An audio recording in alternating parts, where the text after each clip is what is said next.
this video we're going to create this arc geometry by generating polygons from these two Bezier curves. Selecting one of the Bezier curves, I'll hold down the space bar and I'll go to surfaces and I'll choose planar attributes, and I've set it for quads count for polygons, and I've made the count 300. The higher the count here, the more it will kind of follow arc shapes a little bit more cleanly, but you have to take into consideration your file will be bigger. I'll hit apply. Sometimes you'll find these little bits of gaps that kind of come up. It doesn't quite read that path. I'm going to right click and choose edge, and I'll select two of the opposing edges here, and then I'm going to go to the upper right hand corner of the user interface and I'll click on the little hammer and cube. And if I look at the right hand side of my interface now, I have the attributes for some extra tools, one of which is bridge. So I'll click on bridge, and now my geometry has been closed.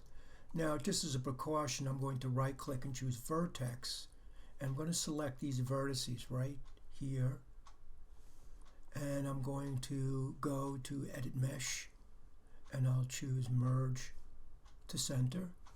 And I'll select the one on the other side where we added this new face, and I'll go back to edit mesh, merge to center, or I'll hit G on the keyboard, and that will just assure me that I don't have any individual faces that will be polygons by themselves once I extrude. I'll right click and go back to object mode, center the pivot, delete by type history, freeze transforms, and now I'll right click and choose face, and I'll select all the faces, and I'll go to my edit mesh, and I'll choose extrude. I'll go to the attributes to make sure it's set the way I want.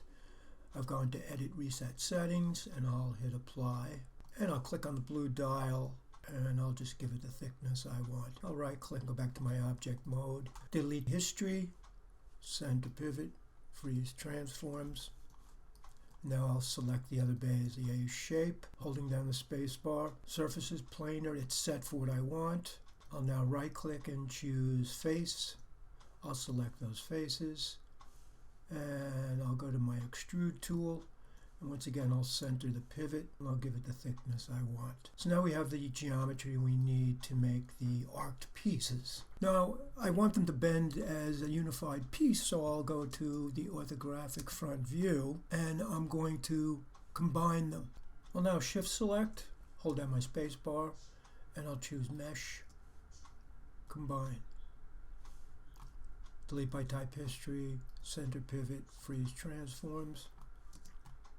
I'm going to my perspective view now to put the bend on this shape. Holding down my space bar, I'll go to deform, nonlinear, bend.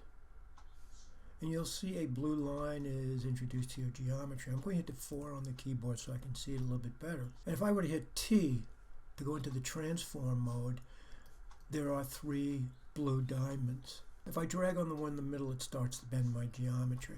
Now that's not the direction I want it bent, but if I give it a bit of a bend, I can now hit E on the keyboard, get my rotation tool, and if I have my channel box, I can now rotate it the way I would like it to be.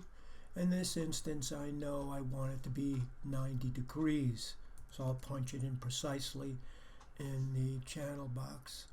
I'll hit T, and then I'll continue to bend it to the arc that I might want. Now we can only use the nonlinear bend one direction at a time.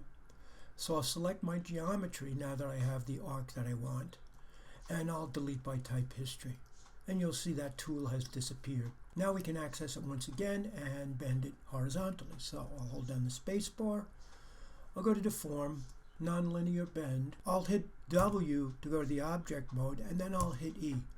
I'm going to rotate it 90 degrees horizontally. So as I'm doing it, I'm looking at my channel box, and I could make rotate Z in this instance, either 90 or minus 90. And now I've got it horizontal. I'll hit T on the keyboard, and I'll drag on the middle diamond. Once again, it's going in the wrong direction, but I'll hit E on the keyboard while it's arced. And now I got a visual reference to where I would like it to be. And then I will go in and I'll change my rotate Y to 90 degrees as well.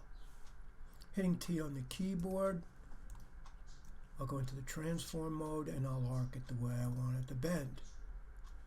You'll notice that the ones on either end you can use independently. So if I wanted this shape to arc on one side only, I could drag this one back in towards the center of the line, and only the other side would be affected.